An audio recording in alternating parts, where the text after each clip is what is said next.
morning. Is it recording? I think it's recording. I asked Bixby to do it, so let me see if it's recording. Yep, it's recording. All right. Good morning, everyone. It is Thursday. Is it Thursday? Yes, it's Thursday. I wasn't sure. So today I'm going to talk about compromise. Compromise.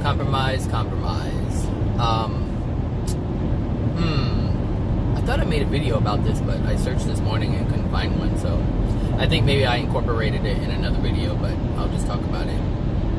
Talk about it. So compromise, especially in relationships, it's said to be the thing that creates a lasting relationship. And that may be true, but it's actually no, it's not true. It's not true at all. Yeah, it's not true at all.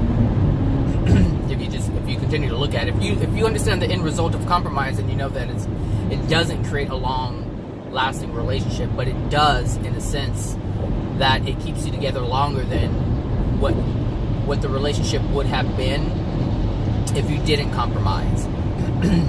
So that's what I mean by that.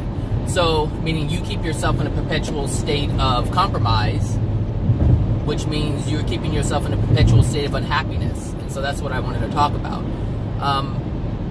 If you compromise your integrity, you compromise your soul, you degrade your soul every single time you compromise. Every single time.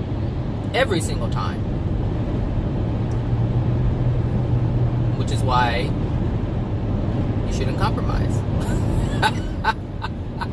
No, seriously.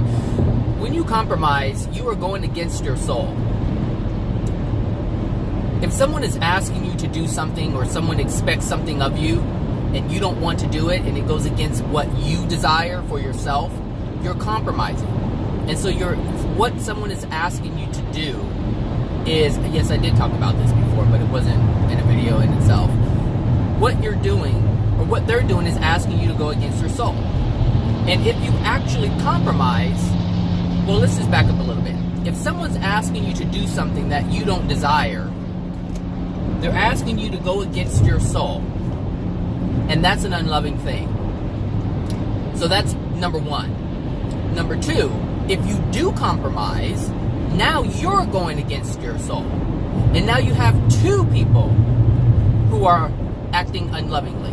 One is asking someone to do something unloving, and the other one is doing something unloving to itself. And this is why we should never, ever compromise. Never compromise. I think this was in an integrity video, I think. But yeah, never compromise. You compromise so much. Compromise, just the word alone should let you know that you don't do it.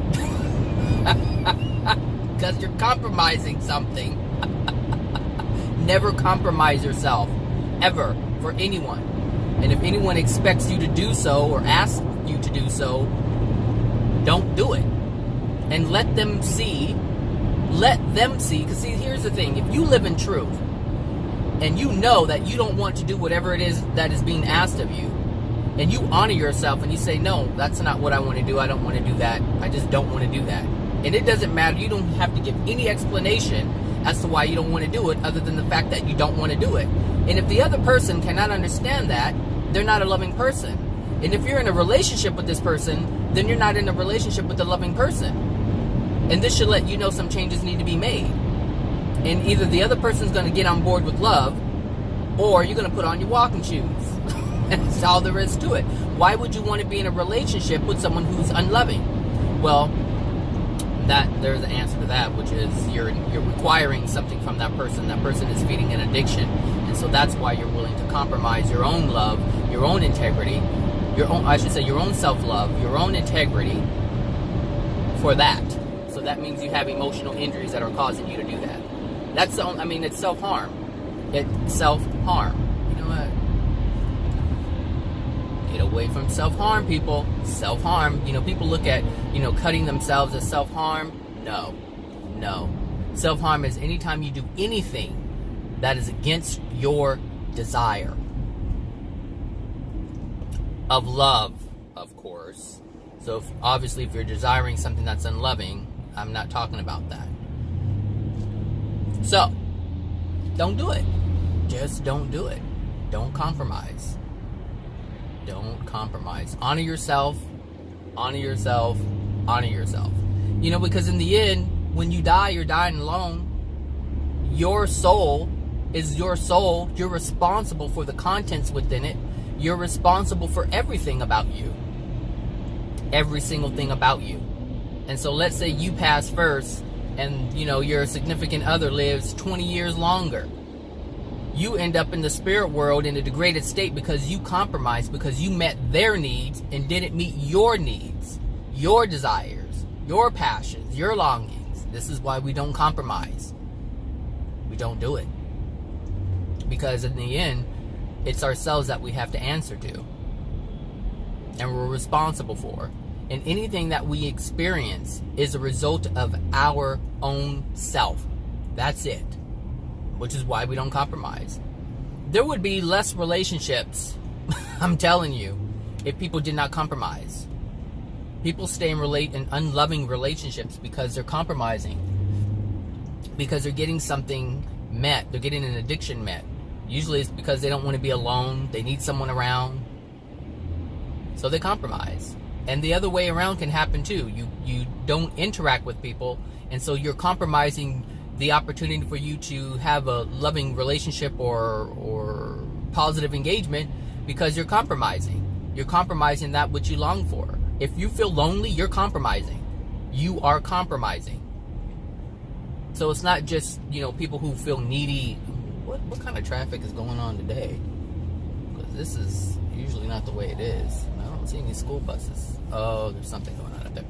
So we don't do it, people. We don't do it. We don't do it. I didn't have a chance to make coffee this morning, so I'm having this iced coffee I bought yesterday. I didn't have time. I was running late. It's more water now than anything. So it was refrigerated, by the way. It wasn't just sitting out. So compromise. Don't do it. It's not worth it. It really isn't worth it. I mean, compromise is equivalent to sleeping with a prostitute. You don't do it because you compromise yourself and you compromise the other person. Do you understand? Every time we compromise and we go along with what someone else desires, we're helping them to compromise their soul. We're helping them. We're sustaining their way of, we're helping sustain their soul degradation. We're helping them to be unloving. We're teaching them to be unloving. We're saying, yes, it's okay to not care about anybody else and only care about what you want to do.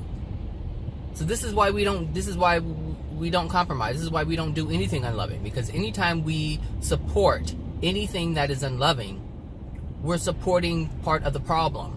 Like, we are the problem. And so we have to change the way we see things, the ideals that we live by, the decisions that we make, and the actions that we take. We have to look at all of that.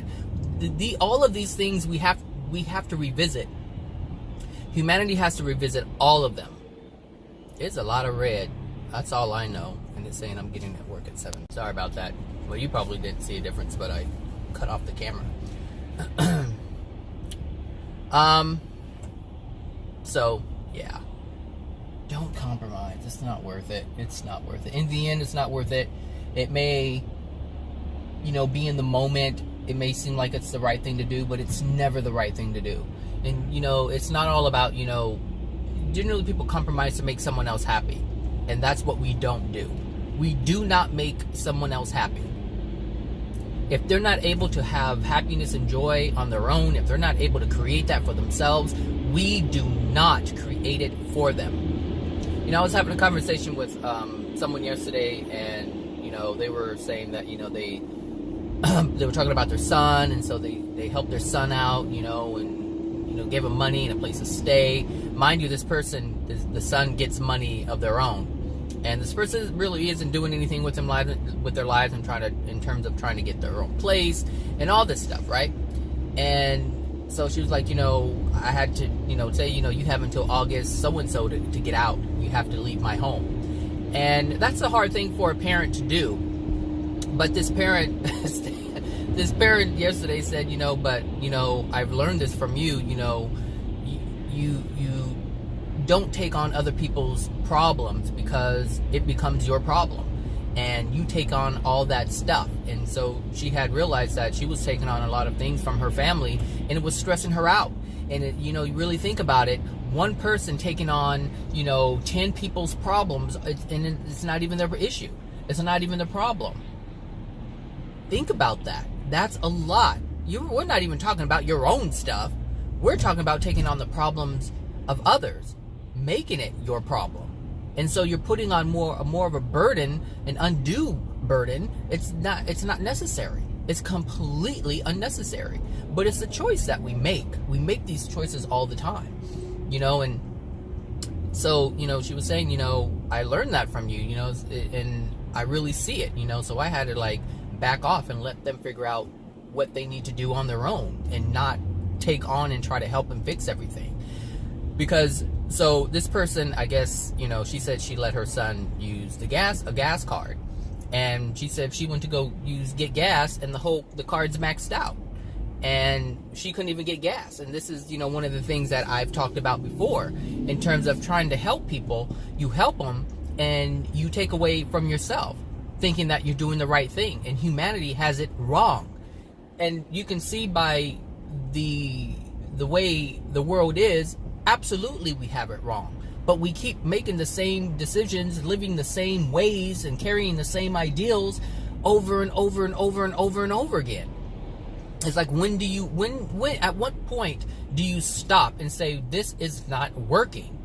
I mean, most people say it's not working, but they continue doing the same things over. And the reason why that is because it's the only way they know how to live. They do not know anything more than what they know. They can't.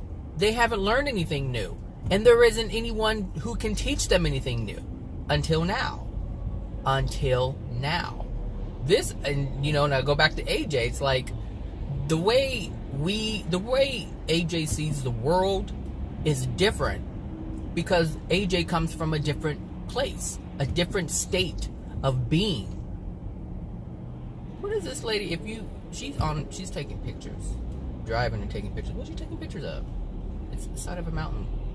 Anyway, so, you know,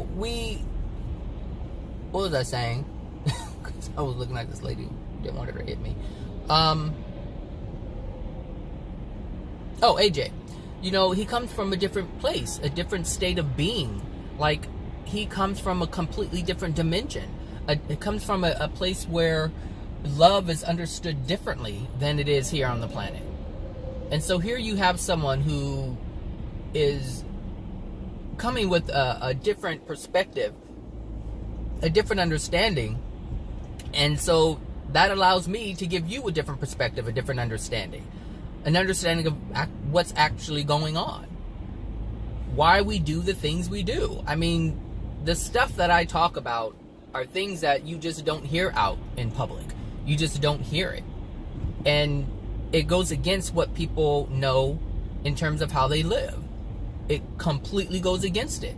We have to rewrite the way we live our lives. We have to, if we are going to change. And as for humanity as a whole, they have to see it differently. But they can't see it differently if you don't change yourself. If you do not change yourself, they won't be able to see it. You can talk about it, and it's a philosophy, you know, until it's proven. You know, and this is why we have to live the truth. We have to be that change that we say is possible. So, you know, I was, so anyway, back to, you know, this lady and her son, and she said, you know, I said, and then I guess he said, you know, he'll pay back. And she said, no, I don't want anything from you. I just want you to get your stuff And I was like, do you understand what you're doing? Because he has attempted to right his wrong. So he used money on use your credit card, maxed it out to where you can't use it, said he's willing to pay for it, and you said no. And so she took away the opportunity for him to learn how to correct his mistakes, to be accountable for the actions that he has taken. He's trying to be responsible, and she said no. And so we have to be aware of everything that we do. Everything that we do. So, we had a good conversation, but it was really good that she recognized what was happening. She's like, I have to, draw the line. It's like, you have to help you. And I said, do you understand that all the things that you did to help him didn't help him? Because all of the things that you did for him, he's still living under your roof, has not made any effort to get a place of his own, and he gets an income.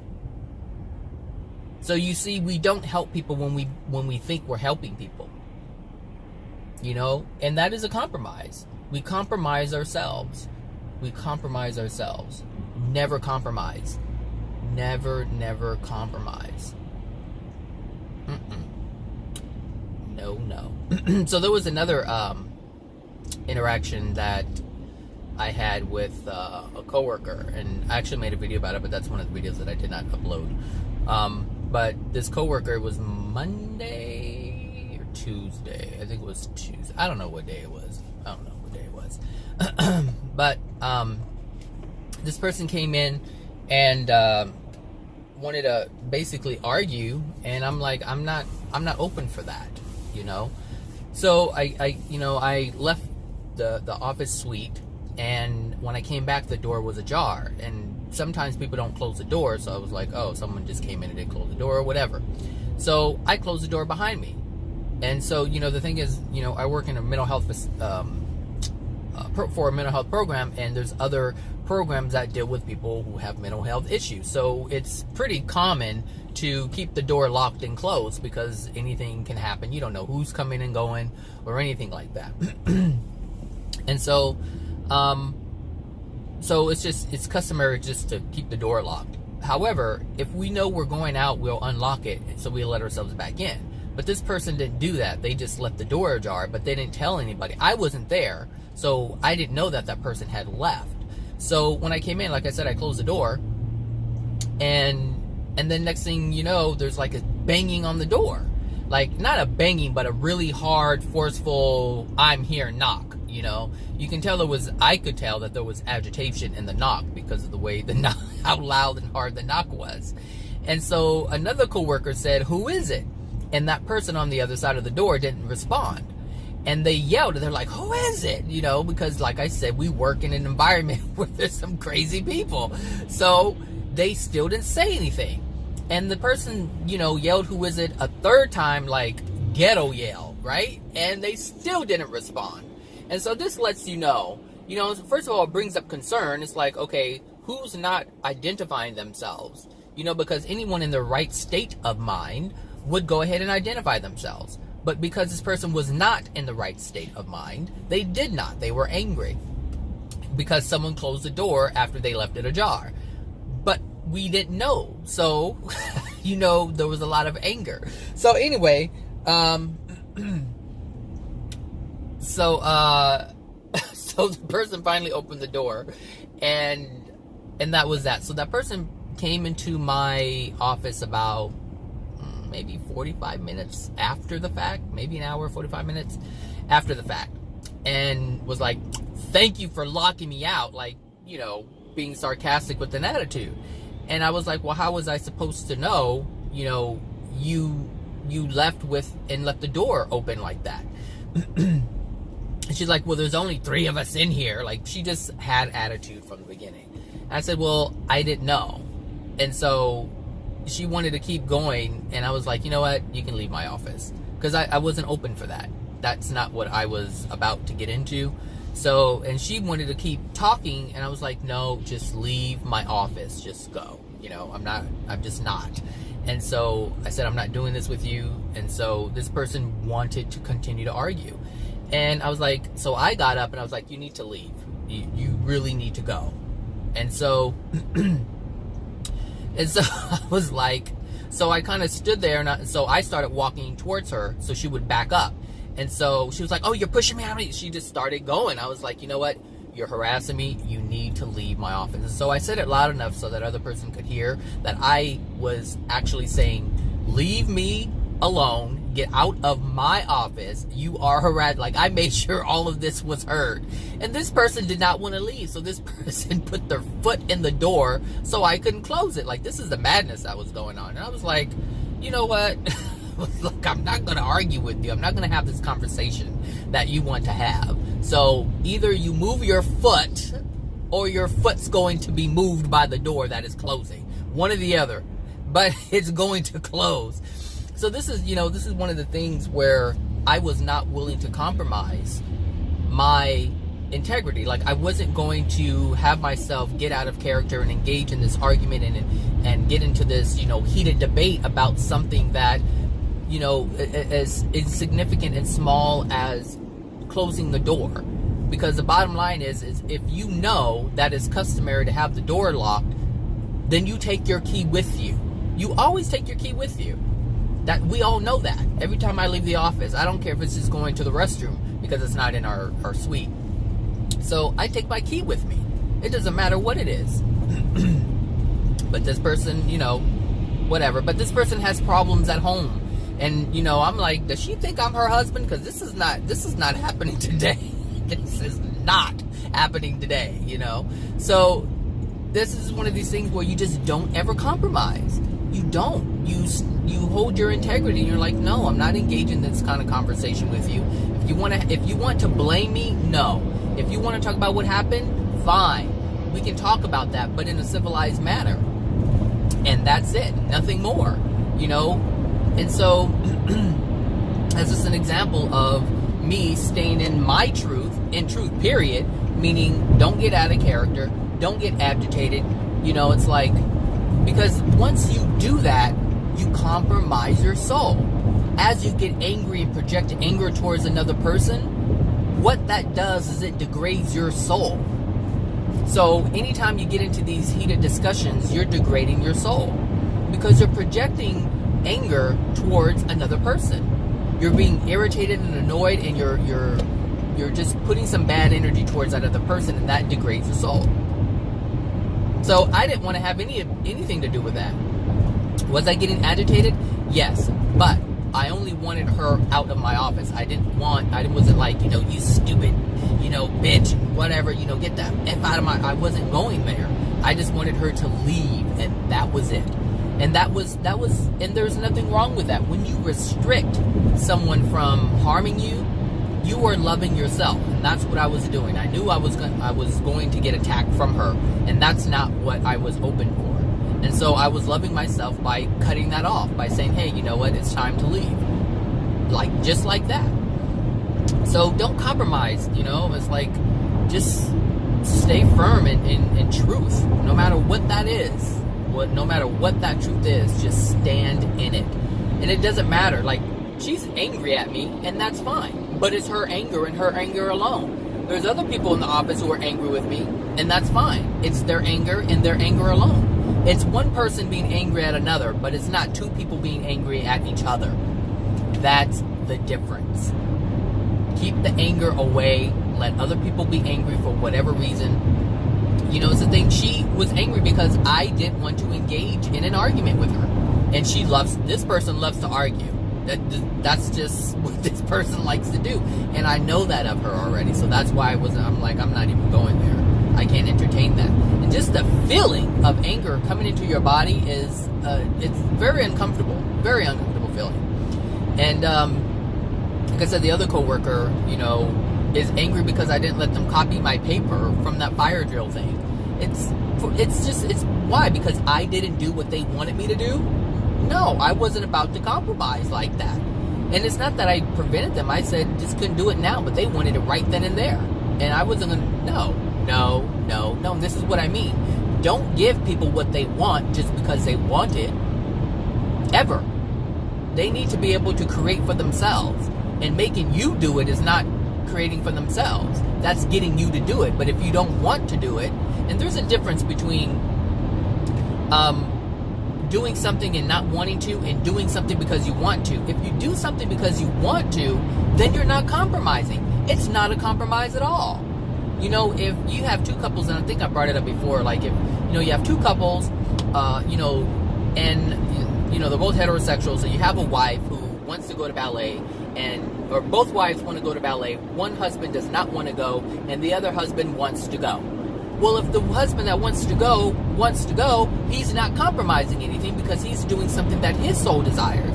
But if the other person is reluctant, doesn't want to go, but reluctantly goes, he's compromising. And this is the difference. If you don't have anything against it, you're not compromising. But if there's something within you that doesn't want to do it, you're compromising. And so you don't compromise. And the thing is, if you start to hold true to yourself and truth alone, just period, you will find that there will be some problems, some turbulence in your relationship. And the only reason why that is because the other person has been so, or gotten so accustomed to you doing things that they want, with meaning you compromising and doing it. They're used to it. The moment you stop, they're going to say, you've changed. Damn right you've changed. Damn right you've changed. And oh my gosh, that's so funny. You damn Skippy. That's what needs to happen. You need to change. So when someone says you've changed, acknowledge that you've changed.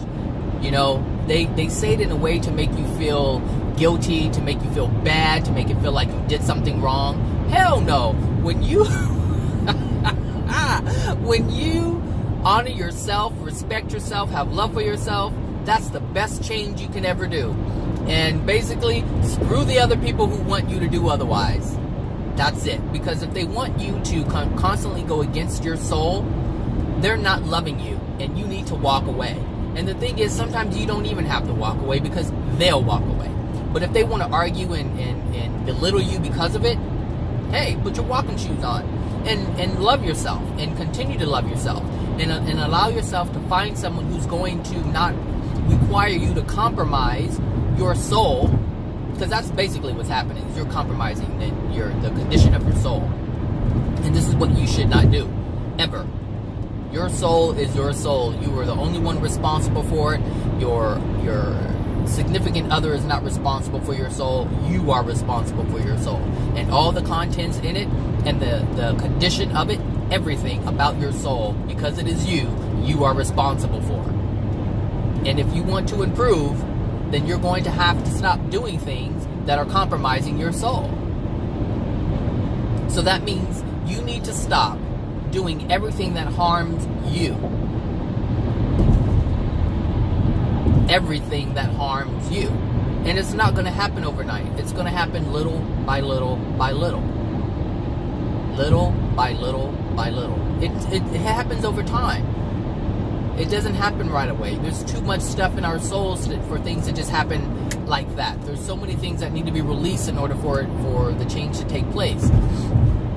But if you don't focus on changing your soul, and you just focus on love, and you focus on the things that you're doing that are unloving, and you try to do things that are loving, the change happens so quickly because time flies. It just flies when you're just experiencing life. It flies. And the change happens so fast when you don't try to force it. When you just simply recognize that you're doing something unloving. And the thing is, if in order to recognize you're doing something unloving, you have to understand what love is. This is why it's so important to understand what love is and what that looks like. What does that mean? Because once you have that foundation, you can identify all the unloving things that you are doing. You can identify all the unloving things that people are doing to you. You can identify where love is not present, period. And you know not to engage or involve yourself with those people or with those activities. It's that simple. You know, and that's why in the past I said, you know, you may lose friends. But the thing is, you're not losing any friends, because if they're loving, they were never friends to begin with. And so by living in truth, you allow yourself to attract individuals who would actually be your friend and be truthful and honest with you. It wouldn't just blow smoke up your butt. over. And I need to get over again. And again. And again. And again. So yeah, anyway, I think this journey is freaking awesome. And the more I learn about truth, the more I learn about the soul, the more I learn about the power of the soul, the more I learn about the universal laws and how they work and how they respond to us and how we command them and command all kinds of things. You don't need anybody else because you understand that everybody else does not have the power. You have the power. That's the amazing thing about the soul, is once you recognize the power of the soul, you can but you can use the power of the soul because it's already within you. The thing is, more power is allowed, I should say, more power is experienced and given to you when you live in truth. When you understand what the truth is and live in it.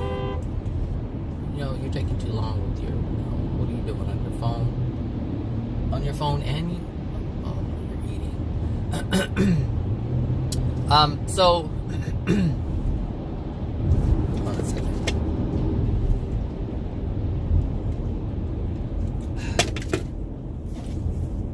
I don't know about this day-old coffee thing. I mean, I don't know. Anyway, so, what was I saying? Oh, the power. So, you know, as I hold these truths and as I attempt to live by these truths, I gain more power. Or do you gain, Bradley? You know, are you healing people? No, but I'm healing myself. And that's the first step. You cannot heal someone else if you are not healed. You cannot.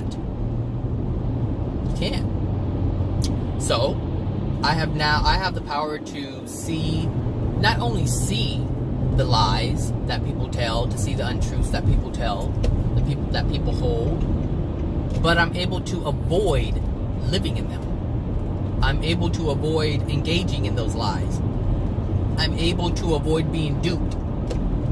I'm able to avoid being dependent upon another. This is the power. This is the power. The beginning stages of power on this planet, and from the state, or I should say from the state that we're in right now, that is the true power right now. Other powers come later. But first we must allow ourselves to not be engaged in these things that are unloving. And that is the first benefit. Those are the first powers. And it may not seem too powerful, but when you stop your suffering, I mean, there's still karma that's going to happen because there's still things within my soul.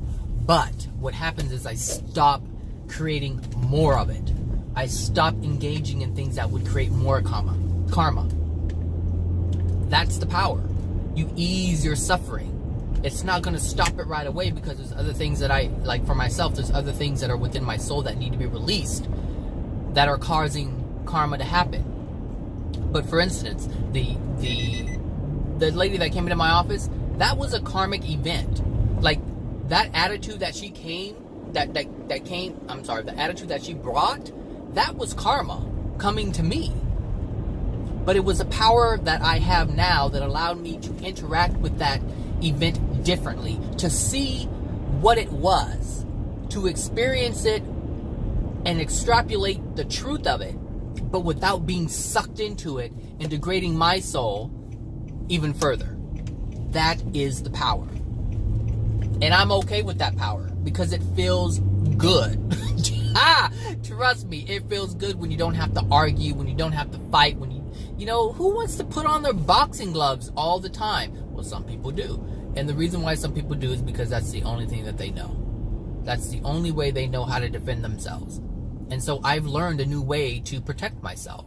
That's the way they believe is protecting themselves, not knowing that they're degrading their soul even further. They're not protecting themselves. They're harming themselves even more. But they don't know it. And this is the power of truth. This is the power of loving yourself.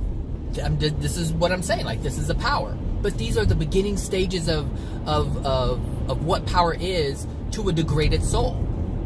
My soul's degraded. I don't deny that. I know there's a bunch of stuff in my soul that needs to be released. But that doesn't mean that I have to be governed by those things. That's the difference. And so, I don't compromise anything anymore. I can't. Because I already know the consequence of that. And most people don't know they live the consequences, but they don't understand that they're consequences, because they don't understand that this is the power that is within truth. This is the power that's within love. And some people don't even think that they can have anything other than the life that they've been living. Like, I had a family member contact me, actually, I've had a couple of family members contact me, which was weird. It was all in that same day. It was all in that same day. And I was like, what is going on with all these family members contacting me? You know, some of them I've avoided. Some of them, they don't ever contact me, but they just came out of the blue. And I was like, what is going on? You know, I was like, okay. I mean, and the thing is, I responded differently. In the past, I would kind of cringe when, you know, family members would contact me, because, you know, as you know, I'm trying to stay away from individuals who want to project harm towards me. So whether it's just attitude or whatever it is, it doesn't matter what it is, I avoid it. Well, this time I didn't cringe. I was like, and that's the first thing that I noticed is, why am I engaging with this person in this way? Like, it was just like, there was nothing. There was no fear. There was no cringe. There was nothing. And I was like, what is going on? I'm like, I felt the difference. I felt the difference. And I'm becoming more sensitive to how I feel in the moment, which is good, because that means that I'm not as desensitized as I was before, and I'm becoming more sensitive. And that's the whole point, is to become so sensitive where you can detect things like that. Where you're so sensitive you can see things before they happen, instead of always responding to the fires that you create. You can prevent the fire from happening. Like, this is the power of truth. This is the power of understanding. This is the power of loving yourself. So, I mean, it may seem small, but until you live it, most people won't even see the significance of it. The idea of it is great, but most people don't even believe it can happen, because they're so focused on the pain that they're experiencing in the moment and what they're creating in the moment, and the pain of others around them. They haven't learned how to isolate themselves as an individual, and as an individual soul that can be different than their surroundings. And now I understand that I can be different than my surroundings. Just because someone else is ignorant doesn't mean I have to be ignorant. Just because someone else doesn't care doesn't mean I don't have to care. And that's something that I used to hold as a kid. It's like, well, if they did it, it's okay.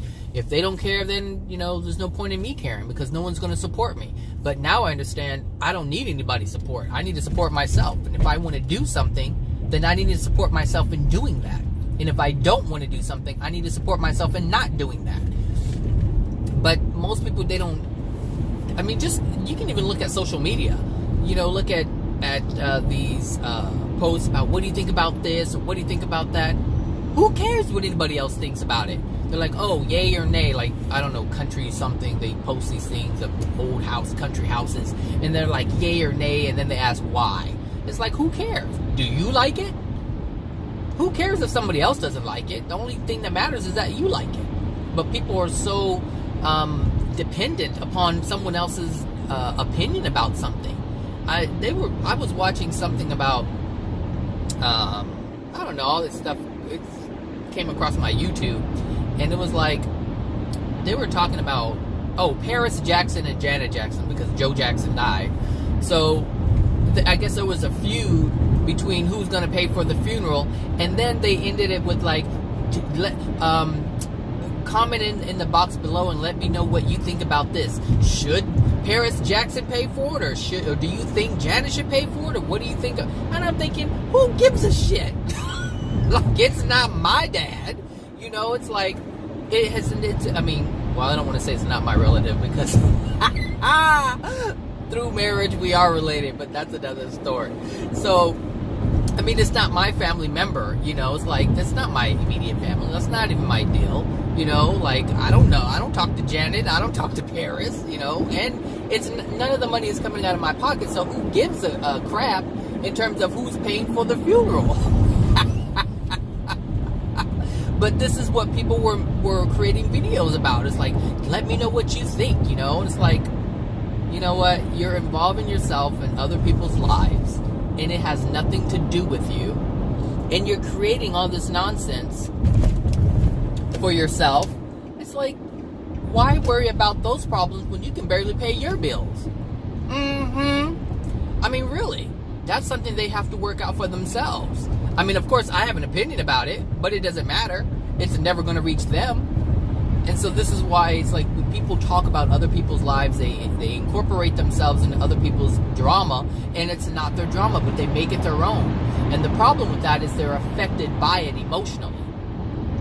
Whether it's a judgment, they're like, well, I think Paris is a brat, or I think blah, blah, blah, or, you know, whatever. Just whatever it is, it's still affecting you emotionally when you engage like that. So, anyway, don't compromise your soul for stuff like that. I mean, you can. I'm not saying don't do it. I'm saying if you want to change and have a better soul condition, then you're better off not compromising your soul. That's it. If that's your goal. If your goal is not about your soul, learning about your soul, or improving your soul condition, then continue doing what you're doing. You're doing everything just right for yourself if that's what your goal is to not care about anything. But if you do care and you do want to improve, then you'll listen to the words that I'm saying and allow yourself to be in a better place. Just that alone improves your soul condition. What you want to do is you want to your soul condition improves, and I should make a video about this. I said it before though. Your soul condition improves when you allow truth into your soul, and when you release untruths into your soul. Now they may seem like two different things, but they're the same thing. If you let truth into your soul, you let love into your soul. Not truth of the mind. Because there's people who hold truth in the mind intellectually, but cannot live the truth. They cannot absorb the truth within their soul. Meaning they can't make decisions based on that truth. So you can hold it in your mind. Like I can make videos all day, every day about truth. What is true and what is not true. But if I do not have the intent behind the truth, behind my actions, then I don't have it in my soul. Therefore, I don't allow it to transform my soul. The intent is what makes the difference. I can say, I can say that loving someone is loving someone is, improves your soul condition. Yes. But if I don't live by that, nothing's going to improve. Nothing is going to improve. I have to have the intent of loving another person. Even actions. I can take actions that are not I can take actions that are loving, but not have the intent of love behind it. It will not transform my soul. It will not at all. At all. So I can tell someone, oh, I love you, even though I don't. And this happens in relationships all the time. They say, oh, I love you, when they really don't love them anymore. They say it just to keep the peace. They say it just to keep things at a certain level of, or just being like, keep things cordial, if you will. I don't know. There's just so many things that people do and that's compromising your soul condition because you're lying. You're being dishonest. And this is what I'm saying. Every time we do something that is unloving, we are compromising our soul. And this is why we never compromise. Maintain your integrity. That is the only thing you have. That's the only thing you're going to take with you when you pass, is your soul. So you want to make sure that it's in the best condition possible. Now I say possible because we have free will to make decisions that will degrade our soul. And there's a lot of things that, like when I pass, look, just because I know the things that I know does not mean that my soul's going to be all pure and bright. That's not what that means.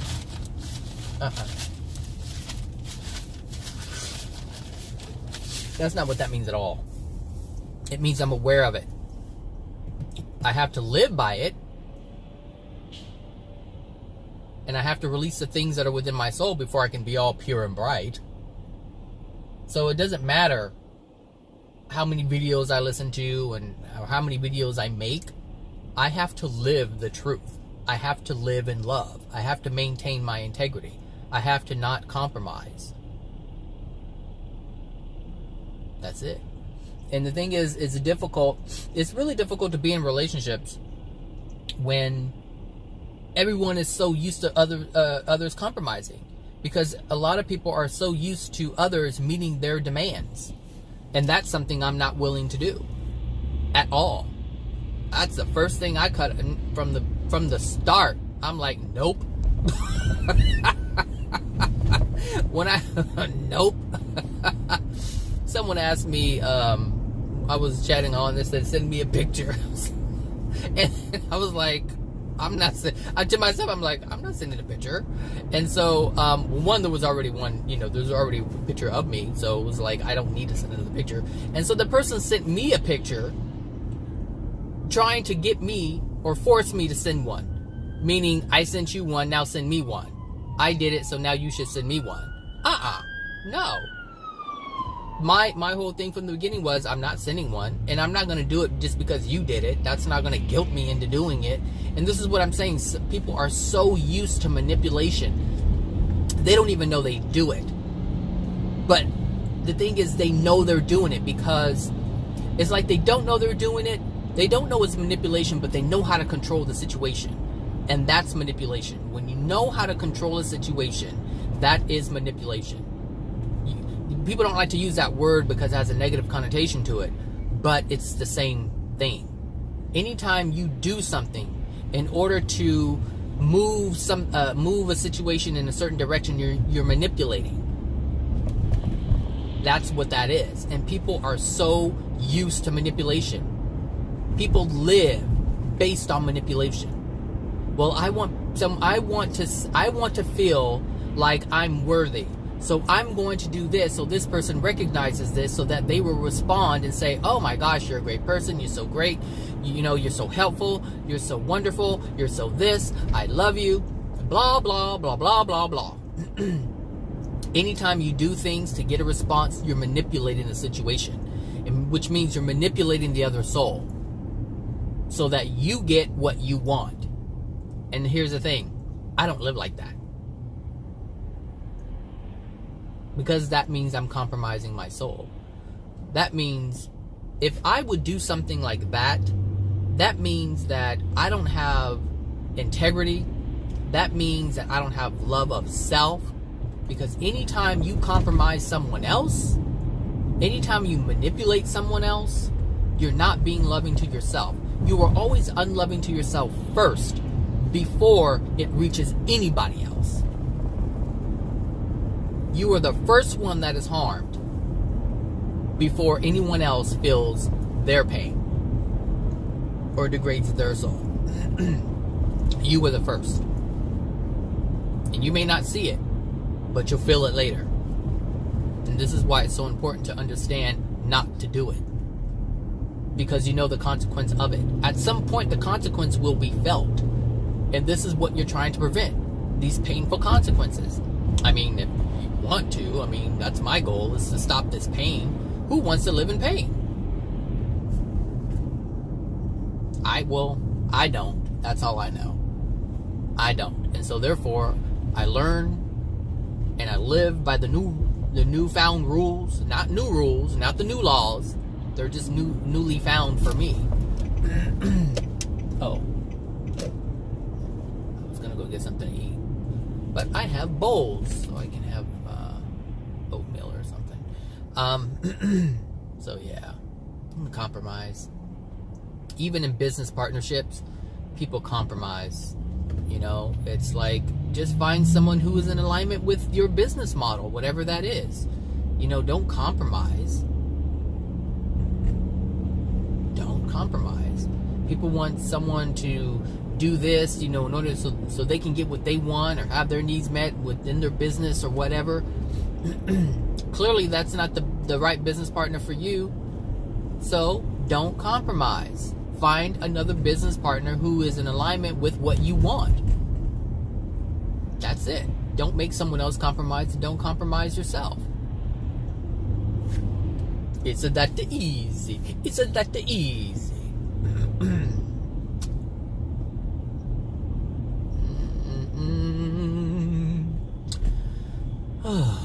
Yeah, compromise. Well, that's some major stuff right there.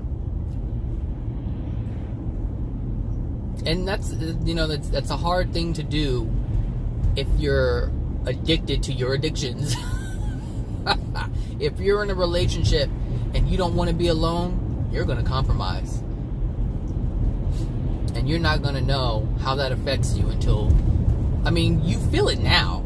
You feel it now. You feel the unhappiness. You're not completely happy. You're not joyful.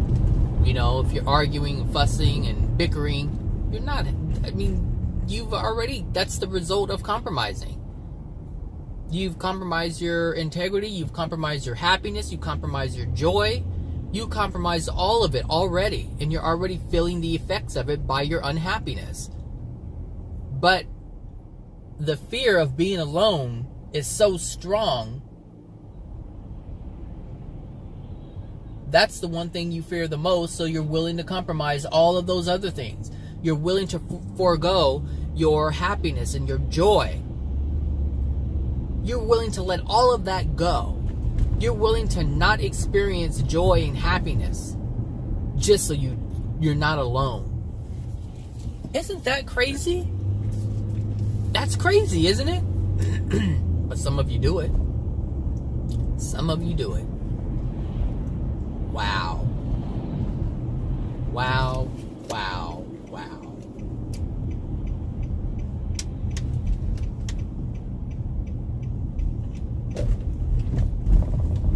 Just wow. You might want to wow yourself if you look at your life and see that you're doing it, because it's crazy. It is crazy.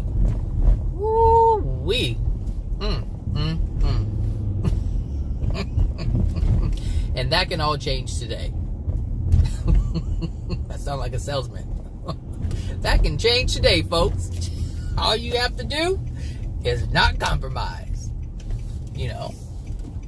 And the lady that I was talking about, compromise left and right. She feels stuck. So the person's compromising her joy and happiness just to stay with someone for what? Financial reasons? Shit. Trust me. The struggle is real when you compromise. Don't compromise. Do it in love.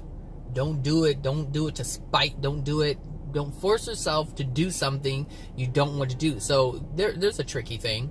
You feel financially like you can't do it on your own, so you stay. So you listen to this video and you're like,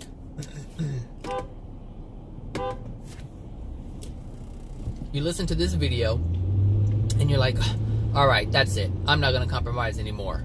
I'm leaving. But you feel fear in doing it. Trust me, you're going to feel the sting in that as well. Because you're not in harmony with the decision. You must be in harmony with the decision.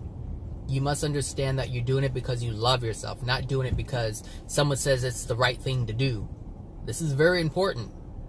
You must be in harmony with these decisions that you make. If you're not going to compromise, you must be in harmony with that. It must be in harmony with love. It always has to be in harmony with love, people. You don't just do it. And it's like as a kid, your parents say, respect your elders, even though the elder is being, harmful to you and hurting you. And you have to respect them. No, you don't do it because someone says it's right. That's not what you do. What you do is... Hold on a second.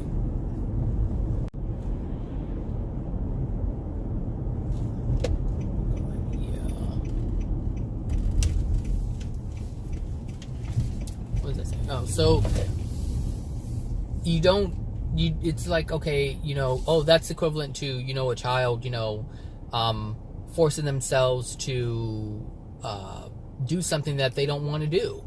We don't do that just because someone says it's the right thing to do. We honor ourselves. If you don't feel like someone is, like my mom used to always tell me to apologize if I did something, even though if I didn't do anything wrong, but the elder wanted me to apologize. I felt like they needed an apology. Like I would get popped in the mouth left and right. And so I maintained my integrity.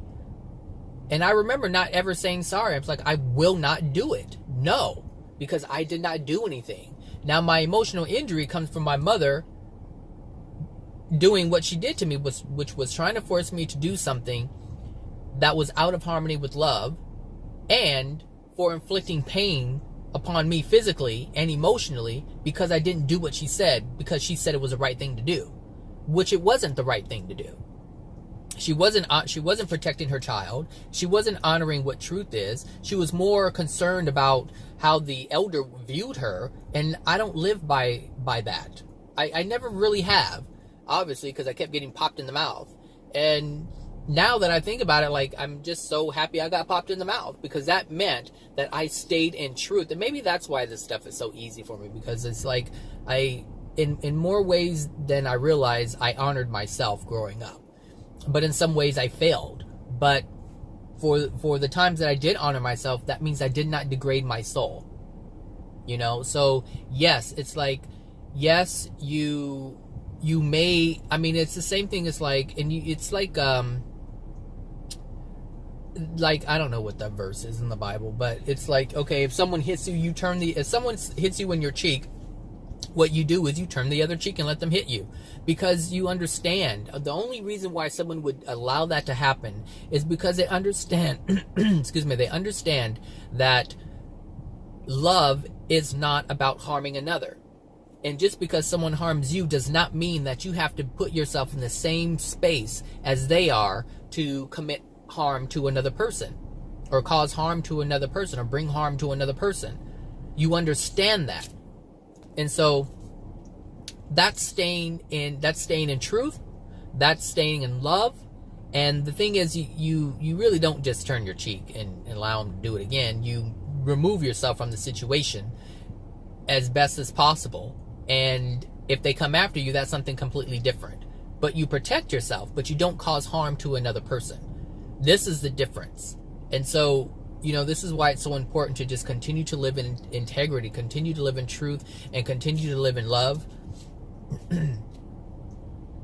Because it's the only thing that's going to protect you in ways that you don't even realize. In ways you don't even realize. There are things that have not happened to you because of the love that you hold within yourself, because of the integrity that you maintain. But you don't know of this because you haven't experienced them. You can look back on your life and see that things could have went differently. They could have gone completely opposite of the way that they went. But you have to look back on it in order to see these truths. You have to look back on it in order to see the result of living in truth and love. People say, oh, well, this didn't happen, well, that didn't happen to me, or I didn't get this, or I didn't get that. I've been living in truth and living in love, but I didn't get this, and I didn't get that. I didn't get the things that I wanted. But what they don't understand is they didn't experience the pain that other people experience. For instance, I'm not on the street. Well, why am I not on the street? Well, because my soul doesn't dictate that I'm on the street. So that means there's something that isn't dwelling within my soul that would cause that. And that's because of the level of love that I have within my soul. You understand? So it's not just about what we can get. It's about what's not happening to us that could be happening to us. And everything that if you have a roof over your head, then your soul condition is in a better state than someone who doesn't. Because being homeless is not a loving thing to do unless it's a choice, unless it's a desire of yours to live out in the wilderness in a tent. If your choice is to live on the street and be happy, Like, there's many happy people who are on the street because they don't have to worry about going to a job. They have freedom to do whatever or go wherever they want. If they want to just sit out and veg, they can do that. If they want to, pick up their little tent and move somewhere else to a different neighborhood, they can do that. It's like, you have to look at these things for what they are.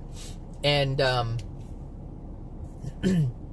so, this is why it's so important to know what's going on within you, how the laws work, what you have, what you don't have. Because some people don't have cancer. So what does that mean?